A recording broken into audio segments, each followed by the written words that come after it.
Well, a lot of Rangers fans will be tuning in and watching as well, Stevie. We want to talk to you about Merseyside derbies and, of course, Old Firm derbies as well. But give us your take on what's happened in Scottish football over the last 24 hours, if you wouldn't mind. Well, I've been obviously watching closely from back home, and it does seem a bit of a mess at the moment. I think Rangers' stance on, and certainly my stance, is I let the suits carry on doing what they're doing. I think that's their job to continue to represent Rangers from that way. But from afar, the SPFL looks an absolute mess, in all honesty. I'm watching ex-players, pundits, I'm reading media, and it's getting absolutely battered from pillar to post. The way it's handled things, certainly in the last couple of days. From my point of view, I think all I ask is for the main leader of the SPFL to show some real leadership in this time. And I think what he has to do now, because there's so many accusations and doubts and questions about this institution, he needs to allow an independent investigation into the setup up there to prove everything wrong and to make sure that there is, fairness and transparency across the board up there in Scotland, because there's so many doubts now, certainly looking in over the last few days. It's so confusing up there at the moment. For clarity, Stephen, what would you like to see happen? Well, the SPFL have said that they're open to an internal investigation, and I don't agree with that, because you shouldn't really be allowed to mark your own homework. You know, if you mark your own homework, you're always going to finish top of the class, and there's not going to be any questions asked. So for me, there needs to be an expert. There's an expert out there, an investigator or a forensic investigator, who should come in and look at everything across the board with the SPFL. And if everything's clean and everything's fair and everything's transparent, then all the accusations, all the bad media, all the ex-pundits can't slam the organisation, and everyone can move forward in the right direction. Steve, but you want to see the season finished? Do I want to see the season finished?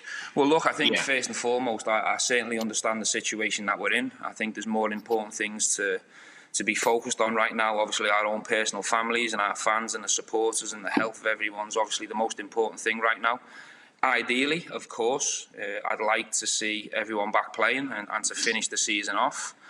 And then obviously that's how everyone wants to see it. But where we are right now, the main priority is everyone's health, and football is certainly secondary. But I've watched in the last 2-3 days the SPFL, an organisation that I'm a big part of now, get absolutely slaughtered. And I'm waiting for the leader, Murdoch McLennan, to come out and say, OK, this is our organisation. I'm going to be the leader. I'm going to show leadership, and I'm going to allow an outside investigator to come in and go right across the whole situation to prove that everything's clean.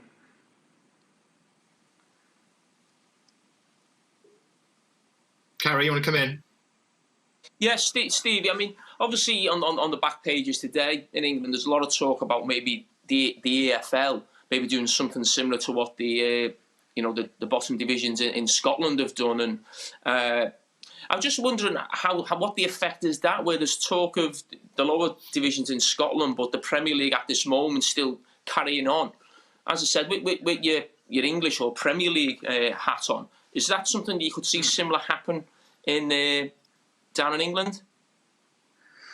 Possibly. I don't think anyone's got any problems with how PFL have gone about it in terms of the vote.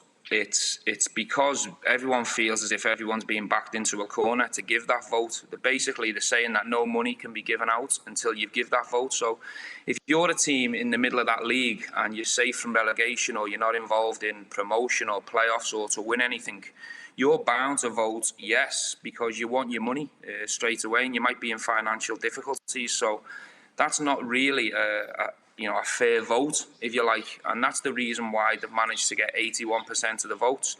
So if they do end up doing it in England, I think the resolution Rangers suggested, and a few of the clubs backed it, was, can't they give a certain amount of the money out, so all the worries about financial situations are taken out the equation, and then you can actually give a fair vote across the board.